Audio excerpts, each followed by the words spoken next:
Long story short, I'm back in prison for 15 months, right? Go in a millionaire. Well, I walk in, before I went in there, have a wife, turned everything over to her, 90 days into prison, she's run off with somebody else, and I'm nothing. It's funny how sometimes in the moment you think everything's against you, but then you get to a point in your life, and you're like, actually all that stuff was on my side.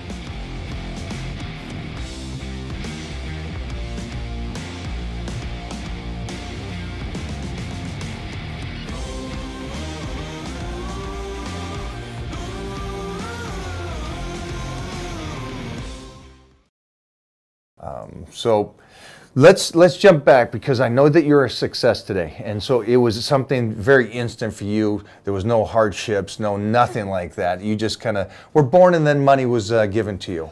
I bet people judge you and your physique that way too, right? Like 100%. They just think that you just got good genetics. You got good genetics. Yeah. Done. Yeah. So I grew up in the struggle like anyone else, and maybe worse than a lot of people. I was. When I was young, Mike, my family was pretty well-to-do. My grandfather was a banker in these small towns, and like towns throughout Texas that might have 1,000 to 1,500 people, he would be the local bank for them. And so like when I was young, like my family was in the money. Like we literally printed money. We owned banks, And I remember at like 4 years old, one of my earliest memories was getting a $100 bill for Christmas. And as a 4-year-old, you're like, dude, we're rich. You know what I mean? And, right. And I remember when I was like 5, we did an Easter egg hunt, and they put money in all the Easter eggs, and it was like $10,000 we collected between all the cousins, right? Like, you're loaded. And then the S&Ls crashed in 1984, and all those savings and loans banks like went under. Well, here's what happens. When you're the guy that holds all the money for small towns with 1,500 people that own cattle ranches and guns and everything else, you got to get the hell out of there. And so, like, it wasn't his fault, right? My grandmother goes to federal prison trying to cook the books against the government to help the farmers out while the banks deal. So, like, at a young man, like, my whole life, like, fell apart. My mom and dad got divorced. I never saw my dad again. Mom got remarried. I got adopted. The guy that adopted me was extremely abusive, man, huge bully. And the reason I have a rod in my hand is from him. There was one time where he choked me so much that the capillaries in my eyes bust out. So, and I wasn't an easy kid. You know what I mean? So, I will say that. I wasn't like, here I was reading the Bible and he just beat the hell out of me, you know what I mean? But it was rough, and I dropped out of school at 16 years old. The last grade that I actually graduated from was the 8th grade. And much like people that have been through what I went through, got on drugs, ended up going to prison, and, got out of prison, Mike, and was working at this car wash, because that's what you do when you get out of prison. I was 22. Yes. And so I'm working at this car wash, and I have one idea in my mind, right? It's like, do not go back to that place. My experience in prison was different than most people, okay? So you watch the movies, and a guy walks on prison, there's like 3 tiers, and they're like, hey, I'm going to have sex with you tonight, or what? It's worse than that, but I'll be PC for your podcast here, right? And you think, man, having to go through that must be rough. Those bastards sent me to 8 different prisons in 2 years. That thing happened to me 8 different times. 8 different getting in. 8 indoctrinations. 8, yes, dude. Like 8. Welcome to the freaking prison fish, dude. It was terrible. So like when but it was good. Everything's for a reason, because for sure never sold dope ever again since then. You know what I mean? Like for sure. Like it worked. They should prop me up on a stage and be like, this guy is an example of like, what hard time can do to somebody, right? And so my goal was like going to go work at this car wash that my abusive stepfather was the general manager of. Right. And it's the one job I know I can get. And if I just work hard, maybe one day I can have his job, right? Maybe he'll own it and I'll have his job. And so this is not like I thought it was. Yeah. I thought it was just easy cakes from the start. Yeah. It's a little different. Yeah, a little different. And so I work at this car wash, and I know everything from the measurements of soap that go in there. I could take the thing apart, rebuild it. And so there's this lady that's coming in on a regular basis, and she notices that, like, dude, I might sell her a car wash and then vacuum her car and then wipe it off up front. And she says, you want a job? And I'm like, I got one, I love it. I was dead set on, I was happy being a car wash guy for the rest of my life, And she said, I know, a real job. And I said, what do you do? And she said, I'm a banker, I do mortgage brokerage. This is like 2003, okay? So like it was a hot, easy, get rich industry back then. And I said, you know, I'm a felon and I work here for a reason. Blah. She goes, you'll be fine. You'll fit right in. Come on. And I went to work for her, and within 3 weeks, I made $8,600. Within 45 days, I'd made $24,000. I was Bill Gates at that point in my world. I was the richest dude to ever come out of my neighborhood. You know what I mean? And life, boom, boom, boom. 2005, $770,000 in income, right? I made so much money in 2005 and was doing so many real estate transactions. I worked from home, and working from home wasn't a thing back then. Right. That the cops kicked in my door because so many people were coming by dropping off mortgage applications and rent checks. They thought I was selling drugs, and I wasn't. Right. And so here I am, a millionaire. They kick in my door. I'm not even home, right? They come back the next day and they charge me with possession of guns, which the long story short, I got trafficking of firearms, and the guns that I got charged with aren't even illegal anymore. It was a bill that Bush let expire, but this was under a Clinton that had passed this bill. So long story short, I'm back in prison for 15 months, right? Go in a millionaire. Well, I walk in, before I went in there, have a wife, turned everything over to her, 90 days into prison, she's run off with somebody else, and I'm nothing, right? Like I get out of prison, go in a millionaire, married, get out, I'm divorced, I had to move in with my parents, I don't like them, you know what I mean? Like my stepdad's still there, right? And so I got to move in with them, and it finally got back into the mortgage business, and became top dude in the state. You know, the next thing you know, I'm back, I got 15 months I got to make up for. Hold on, so you get out of jail again, 15 months. Yep. The lady that helped you or pulled you out of the car wash, in a sense, the first time, was she still there? Passed away while I was in. Passed away. Got nobody, man. Oh, wow. Nobody, no wife, no friends. Like, so I get out and I go get a job, and I work my ass off, and I become the top producer at the largest mortgage company in Texas. And during the hardest times to do it, 2008, 9, and 10, and then the government has intervened in my life a few times. Obama signs a bill called the Dodd-Frank Act, and if you're a felon, you can't have a financial license anymore. Overnight, out of a job. So highs, lows, you know what I mean? Jeez. Yeah. And yeah. And that's when I packed my shit and drove here to the internet, right? And so I needed a field that didn't require a license, that didn't have, but I had done some pretty phenomenal stuff in the mortgage business. So I started teaching mortgage people how I did it. And my original deal online was I was teaching people how to make money from Facebook in 2011. And people would say, dude, you can't make money from Facebook. Like, what are you talking about? It's like, Didn't you also have a high-level mastermind that you were doing for mortgage people? Mm-hmm. Yep. Right. Yep. All that way back in the day before any of this stuff. Was that? 2012.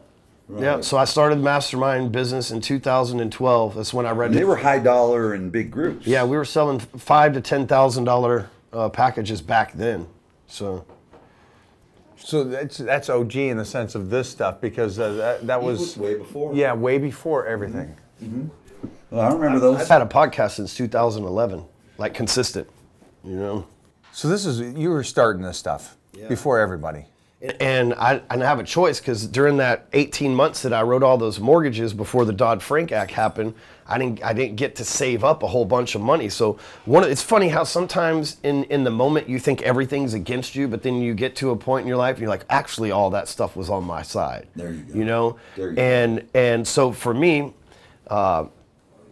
explain that to them. So Okay. Because you're just running over it, and I get that you lift it, but gotcha. That's their story. That's their people, story. It ain't your story, man. All these people is like you said earlier on. You go when people see me, they go, your genetics. Right. I could do that if I had your genetics. Right. Or your time. He's got all the time. I got a job. I can't can't spend all day in the gym. So let's remove me, and we go to you, and I see the jets and the cars and this incredible wealth at 40, and it's to them it's again easy life. You grew up with it. Maybe mom and dad had the money and passed it down. You kind of brought it up another notch, but it's not even slightly close to this.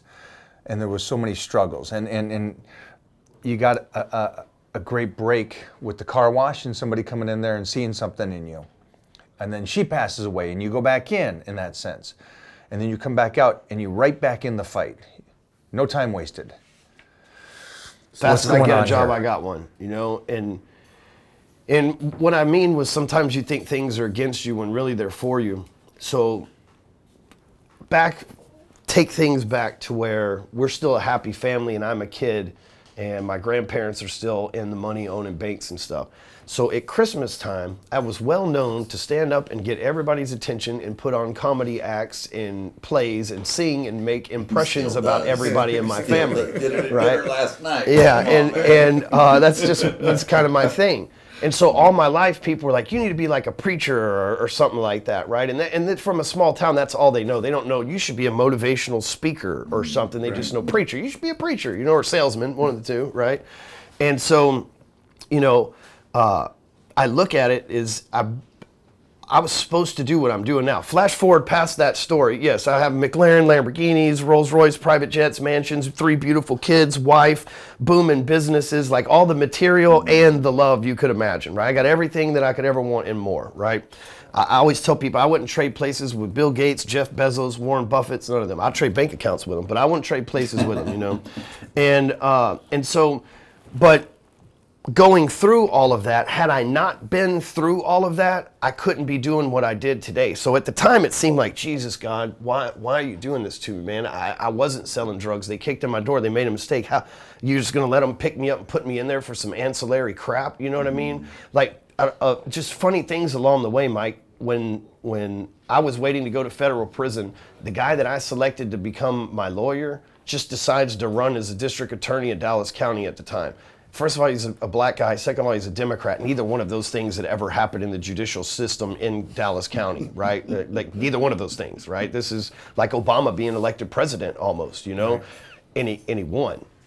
And that's how I was able to go. They try to give me 20 years. I'd still be in that bitch, right? So I see all these things along the way that worked against me, but now I beat all that. So people look at me and they can't say, oh, he's fake. Oh, he's some internet douche. Right. He's never been in the struggle. Oh, he's some silver spoon, guys. People are like, man, Stewman's been through it all. And because of that, I've got these experiences that now when other people hit me up going through these experiences, I can relate to them in a ways that other people. All right, let me stop you for a second because of the fact that, again, I want everybody out there to understand this and learn from this because of the fact that I just heard this story and 99.9% of the world gave up during that battle. If they were in your place, they would have gave up. I would have gave up. I would have felt and had this chip on my shoulder like, are you serious?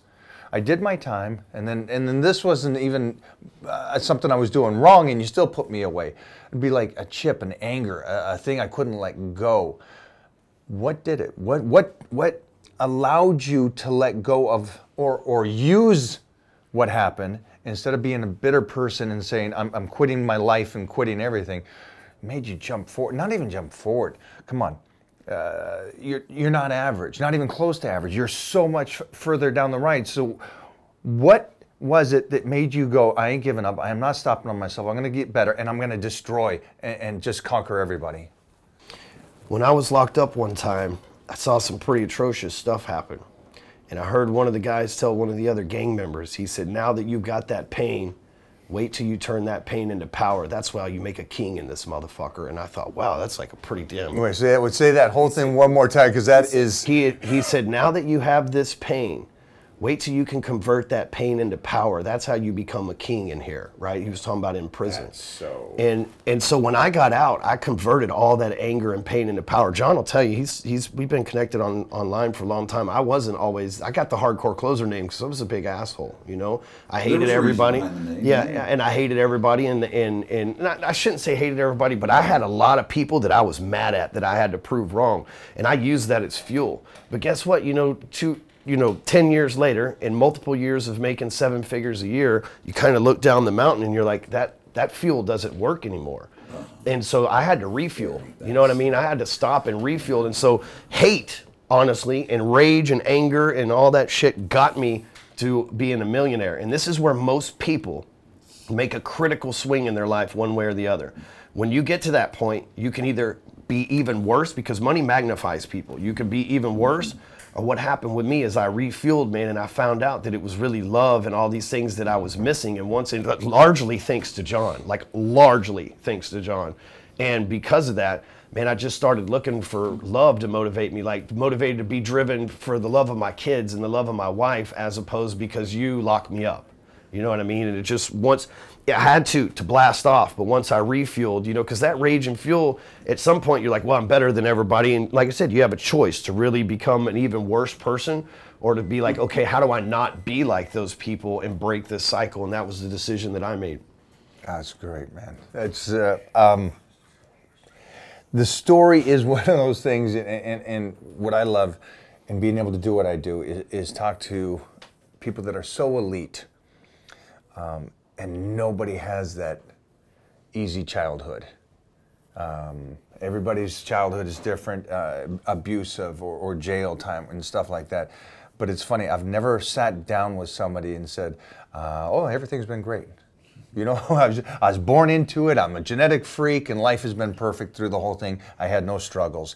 It seems like, and you guys can correct me if it's wrong, it's the harshest struggles that really do separate the individuals and the people that take the struggles and still pass that and move past that really become something so powerful, like you said. When you can use that pain and use that for energy, for good, in a sense, takes you to a whole another world. And pressure makes diamonds. Don't forget. It does. You were just talking about the bone density. It's the same thing. Pressure makes diamonds. If you look at, and never to take away from the amazing substance, I mean, I get value in observing you, and hopefully we all do, and what you do online, and we've spent a lot of time together in masterminds, heard you speak, and have mutual friends and peers. And certainly you come with this substance, and people know you have the business acumen. You can scale a business. You can do all of the business things. But what would you say if you were to share with everyone, what do you think is the number one thing that people are most drawn to about you? And when I say drawn to, because I believe that people pay for community. I mean, yes, there's people come for what they want. We give them what they need. What do you think is the single greatest thing that people are attracted to, inspired by in you? I honestly think, and I get this every day, is people look at me and they're like, if that dude can do it, so can I. You know what I mean? I'm literally, and I'm 100% okay with that. You know, some people's like, wow, that's Jeff Bezos. He's a one of a kind. And people legitimately look at me as like, dude, if Stewman can beat all those things, I can beat the one thing I'm going through. And I think that's what really attracts them to me. Plus, I keep it real with everybody. I talk about the bad stuff too. You know, a lot of people live these fake lives online, and if that's what people are into, that's fine. But I also know that we have rough times, and you know, the post where I'm not complaining or being a victim, but I'm just saying like some stuff's coming against me and struggling, and just being honest as a man or a husband or a business person, those get the most engagement anyway, because people relate to the struggle, because a lot of people live their life in the struggle. They don't live their life in paradise. So they're more relatable to the struggle than they'll ever be for paradise, because most people don't even know what it's like.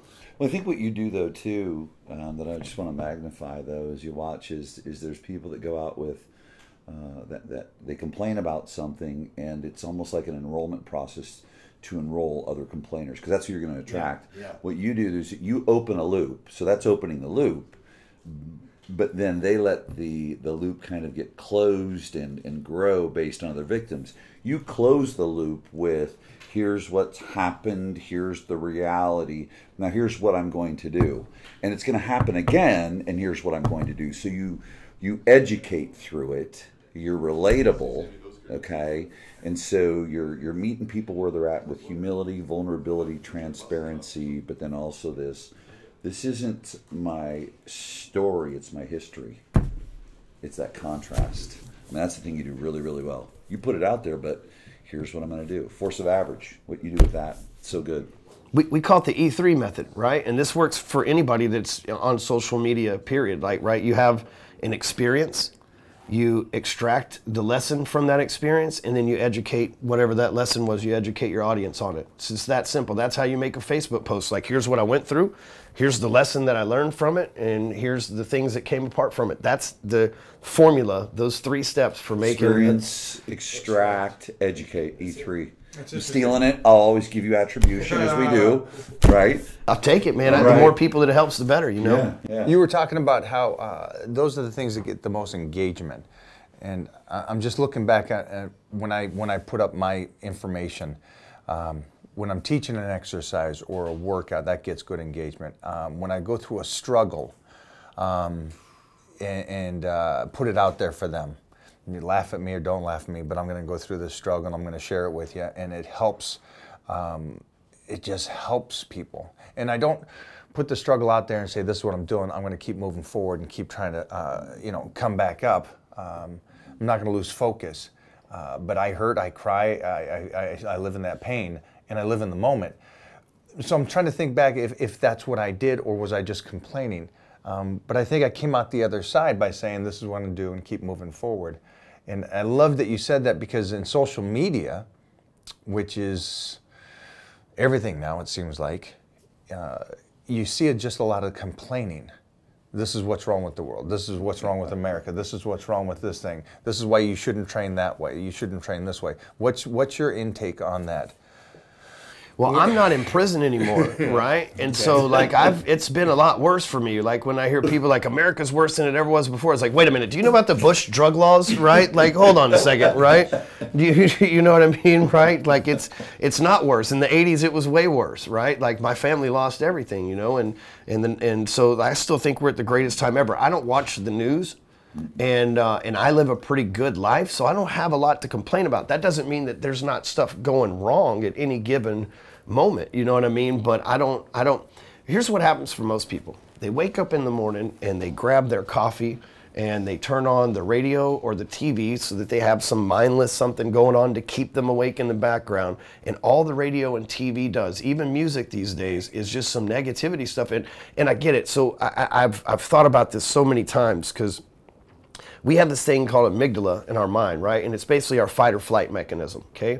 Well, these days, like back in the cave days, if I was like roaming the land and I saw you, like fight or flight, you know what I mean? Like, and you saw me, like we weren't friends, right? It's like, just there's another human. It was like an enemy thing, no different than a tiger or whatever. Nowadays, we don't have that. There's like crime's lower than ever before. There's video cameras everywhere, people getting along, kids can go play at the park again. You can't kidnap them because there's video cameras all over the park. Like, it's a very, very safe place, but we still have to have that amygdala stimulation. So they make you mad at the president or the CEO of your company or this influencer or this actor that said something you don't agree with, because they understand that amygdala needs, we're not getting attacked by saber-toothed tigers. I didn't get attacked by your wolf when I walked in here. You wanted me to pet him, right? Like, things are pretty safe. And so since that thing's not getting stimulated, the news is over there stimulating that anger and that amygdala, the same thing that triggers you to go kill something and eat, as a matter of fact. And the news is over there triggering that thing. And so you get all mad. You're like, yeah, blah, blah, blah, this senator did this, that. And it's like, dude, that doesn't even affect you. You don't even own a business. What do you care if he did that for? Right? Like, if you own a business, maybe you'd see it a little differently or whatever, right? It's like, it's no use even paying attention to that stuff. I'll tell you, this is a true 100% did the experiment myself. Wife turns on the TV. We get this new 70-inch TV or something like that in our house, right? It's ridiculous TV. And it has YouTube TV. Now, I haven't had cable TV for 4 years, but it has YouTube TV, which is like the local news channels or whatever. Wife wakes up, grabs her coffee, turns the news on, just like the old days 4 years ago, right? Like, oh, hey, it's nice to have the news. A week later, we start fighting. Right? Not like fist fighting, but like, she doesn't complain, I don't complain, and all of a sudden we're bickering. We're waking up in the morning going, you know what, this ain't right, and that ain't. And like, one day I caught us like, dude, we got to turn the damn TV off. Like, dude, we're not these people. We're waking up having conversations that just we don't have. You know what I mean? Turn the TV off. Hadn't had an argument in the morning since then. I mean, it literally triggered both of us. And for most people, they're what Marshall Silver calls hypnotized. But they got this mass hypnosis through media, and man, it was like we stepped out of being hypnotized. We didn't turn it on since, and for real, it changed everything back to normal. So is this what you would call focusing on what's important to you instead of the outside world, or the outside noise that doesn't involve you? Is that what you would say that keeps you on point and moving forward?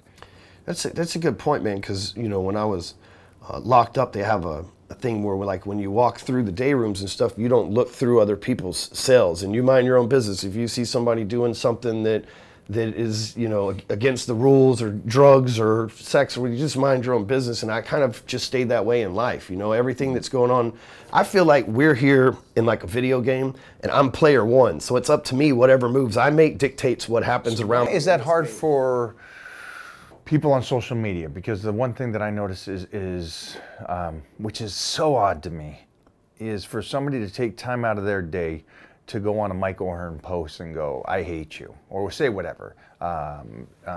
It's so weird to me because, first of all, I don't know him. It's just words that somebody wrote down that's behind a computer, so it doesn't do anything. So it's confusing to me that I don't have that kind of time to go over and look at other people's things, and if I'm angry with whatever it is, to take the extra time to even comment on it. I just move past. I don't think it happens like that. So what is it?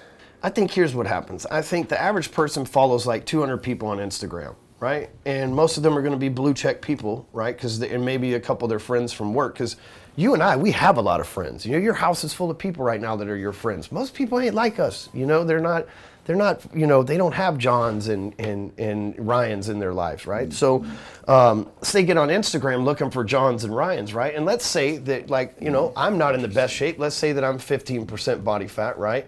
And I look at you and you're 1% body fat, right? And you're in the gym and you are living the life that I wish that I could live. It's not that I'm going out of my way. It's just that I logged into Instagram and you're there and I'm fat and I'm unhappy and you're natty and beautiful. And I'm like, well, I hate you. You know what I mean? But really what they're saying is I hate me because you're making me have to face the real truth of I'm not living up to be the elite version of myself that I could. You know, at events, I have people do this. I have them close their eyes and I have them go through this visualization process where they imagine themselves as the most elite version of themselves, physically, mentally, financially, love around them and everything else. And at the end, I have them close their eyes, and at the end, I have them step into where they saw the person, right? And then open their eyes and become that person. And everybody in the room will either be excited, smiling, or crying when they step into that and open their eyes. I've done this for years. And what happens, though, is I tell people that's who you were created to be. And the fact that you fell short of that means you got work, but you can start doing it today. You know, we were created to be a certain person, and so many people haven't, you and I are not perfect, but there's so many people that haven't even settled for average. They've just, like, you know, packed it up and said, hey, this is just what I get. And then they're angry at us for chasing our dreams and sticking to it and doing what we're doing. So what can you tell them today? What can you tell those people that are all watching this and hearing this story that, let's be honest, you had a much tougher struggle than I did. And you became a true success regardless of the struggle. What can you tell these people that are out there that going, that don't have the dream yet, that don't have that, and they're just living the average or below average? What can you kind of tell these people to do?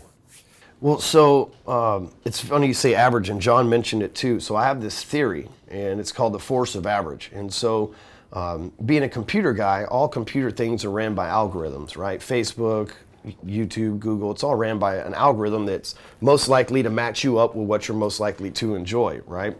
And most people on planet Earth want to enjoy comfort, right? And to be comfortable, you have to be average, It's gonna be great. right? And so there's an algorithm on this planet designed to keep you average, okay? If you live a below average life, let's just say the homeless here in LA, you can go get free Starbucks, right? The weather's nice here. You can sleep on the beach. You know, and people give you free food, money. You don't have to work. You can get free drugs and things like that, right? And I'm not advocating for that. I'm just saying that you can live a comfortable life, homeless here, right? Same in Hawaii. You can live an average life where most people settle for $40, $50, $100,000 a year job, and they go to work and make somebody else all the money, but it pays their bills and they just settled, right? And the algorithm of this planet's designed to keep you there. If you're below average, it's easy for somebody that's average to bump you up, right? Give you a few dollars, give you some free Starbucks. But for those of us that decide to break the grading curve of average and go up, there's a huge gravitational pull against us that I call the force of average. It's trying to get us to go back to average. So in Texas, big football state, okay? So imagine a kid comes over here to Texas from India, right? And his parents spent their last dollar to get him here, and his job is one job only in order to become a U.S. citizen, to get 100 on every single test and every homework that he ever takes in school so that he can become the first doctor in the family, okay? So he goes to this school, and let's just call it Southlake, Texas, and he's there, and he's got a 4.0, never made less than 100 ever. But it's about to be football season. and there's 2 jocks that are about to get 65s on their test, and they're going to give a grading curve based on everybody's average. This guy just pulled up everybody else's average because he's the only guy that got 100% in the group. Those jocks are going to take him out back and beat his ass, and everybody in school is going to hate him because he caused them to lose the high school championship. Never mind, he's going to become a doctor and save lives at Harvard. They're going to beat him up, they're going to ridicule him, and he's going to be the nerd at school because he got good grades and did some above average work, and the below average guys are getting lifted up by everybody else trying to help them. That's how it is here on this planet. So when you want to do above average stuff, there's this force that's trying to, for me, became a millionaire, shit, 6 months later I'm in prison. You know what I mean? Like, there's, you know, family's rich, my grandpa's a banker, dude, I'm giving up for adoption. You know what I mean? Like, it's just these highs, we say rocket highs and jackhammer lows. And so now I'm at a point where, you know, 5 years ago, I'm tired of this. You know what I mean? I'm tired of ups and downs, right? I've been divorced and everything else. I'm tired of it, right? And so I start looking into what's causing this. And when you want to do above average stuff, right, if you're going to be above average, you have to put in extra effort. And we have this weakness as human beings, and we are easily distracted. And through TVs and phones and everything, now we're more easily distracted than we ever were before. See, before we had to be hyper aware. It's like saber-tooth tigers were still out there. Now it's people walk across the street, and John almost got hit by a damn car walking across the street last night. And he's a smart guy. It was a steak, man. Yeah. That steak and the bread you made me keep eating. And so I say that because we're easily distracted, and since we're young, they say you have ADD, you need to take medicine, you can't pay attention. We as adults say, oh, I don't pay attention to the details, especially entrepreneurs and salespeople, right? Distraction is our weakness, okay? Our super strength is focus.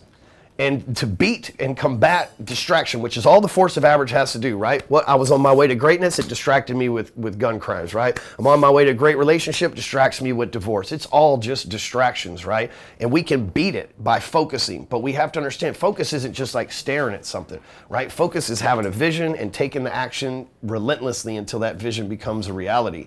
And so there's 4 areas of life that we have to focus on, just like working out in the gym with you this morning. That's one of those areas that we have to focus on if we're going to beat that force of average. The first area is our gratitude inside of our mindset.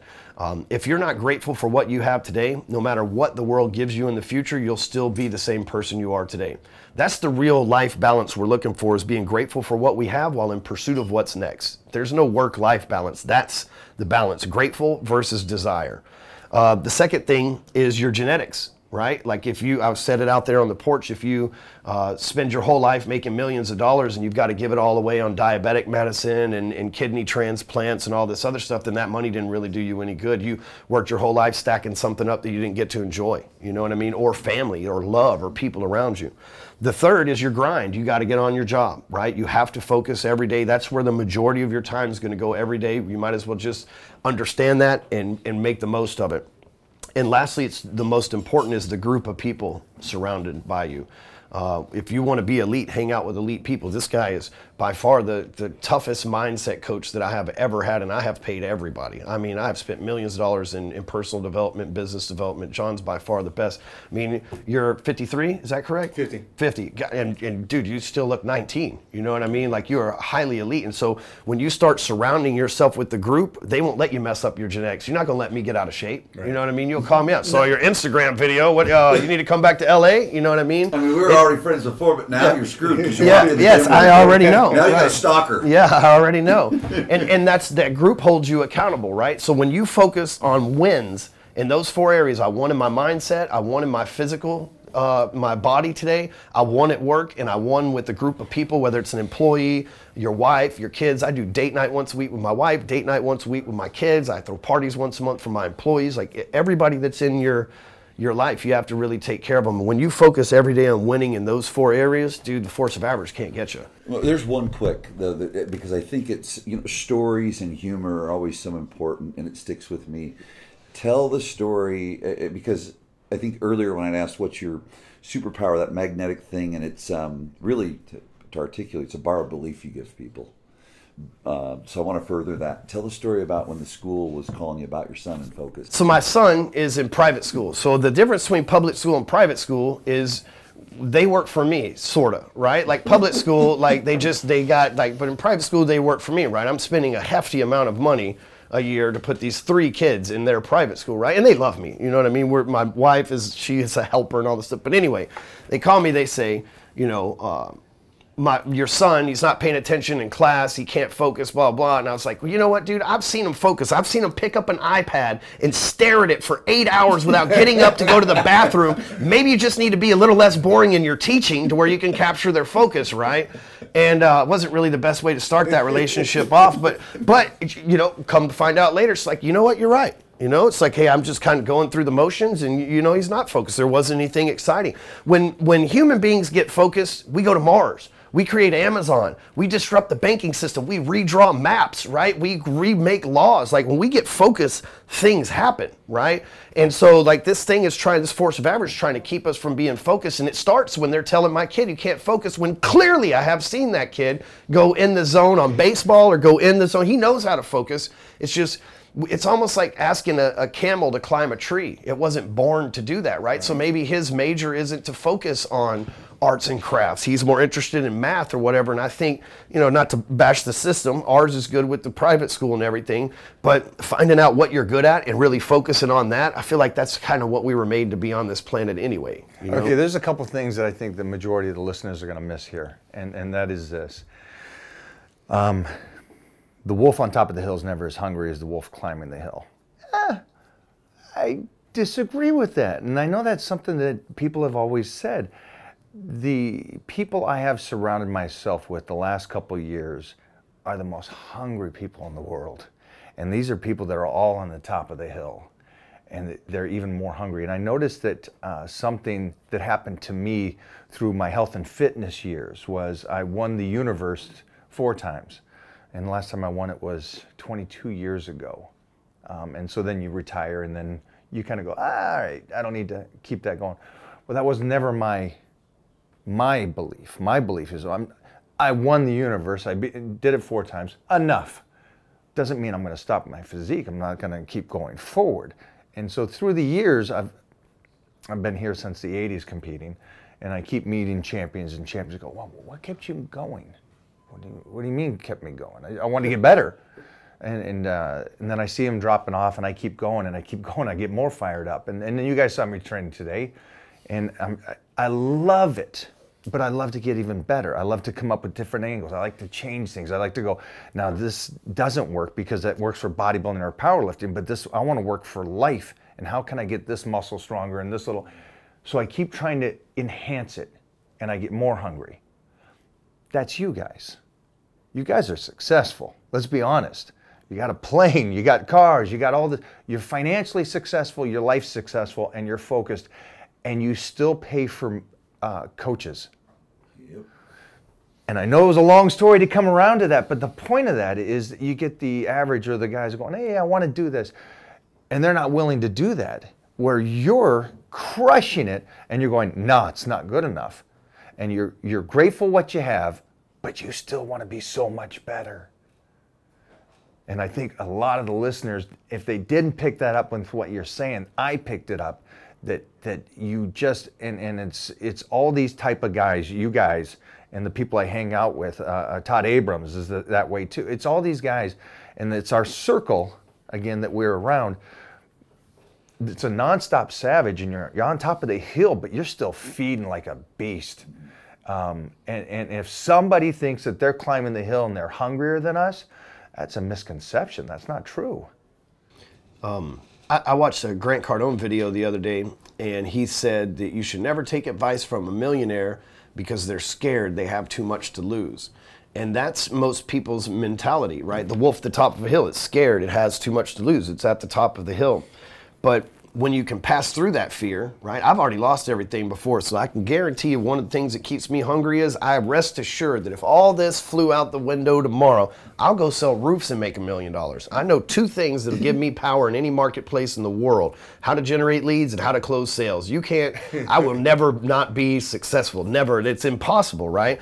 And so my job is to empower as many people to be just like me as possible, and that's that driving force, right? That's that thing that, but I'm not scared to do what it takes. I'm not scared to risk the entire house, just like when I was broke. See what happens for most people, they get to the top of the hill and they go, I got a little bit of this, and I'll just, you know, risk a little bit of it. I don't want to risk all of it. It's like, dude, the people that keep going are the people that keep taking the risk. Because then what happens is you're just in a different comfort zone. The force of average has just come up on a grading curve and put you in a millionaire comfort zone, right? Instead of a 100,000-aire comfort zone, right? You're just in another comfort zone. But the trick is, oh, I made it here with hard work. I can be average again and take my foot off the brake, you know? And you can't. Again, if you stay focused on those 4 areas every day and you're worried about winning, then you can't lose. You won't go backwards because you're focused in those 4 areas and getting wins, not just on those 4 areas, but winning in those 4 areas every day. Something you did for the listeners and everybody listening to this is gets rid of excuses. Well, I did time. No. You did time. Twice. Well, 8th grade as far as you went. And then I always tell about how Mona grew up on a dirt floor outhouse and only got through 7th grade and came to America and became a self-made millionaire herself, not speaking the language. There's people that do this without the college degree, which is have the college degree. I want that, but you just removed everybody's excuses. Childhood issues, abuse, abandonment, imprisonment, adoption. Everything. Excuses. Those are all excuses. If you really want it bad enough and you're focused enough. That's our company motto, FYE, fuck your excuses. That's it. Like literally, we sell hats and everything with it. That's our whole crew does that. Hashtag FYE all over Instagram and everything. That's our whole saying. Brother, thank you for hanging today, man. Man, good time. Glad to be here. Absolutely killed this. Yes. Killed it. You just helped everybody. Absolutely. Glad you guys yep. I love it. Thanks, guys. This is epic. Ryan, Jahan, you guys are savages. Proud to call you friends. And I'm glad you guys worked out with me today because it was terrible just having Heath Evans there. He doesn't do anything, so this is great.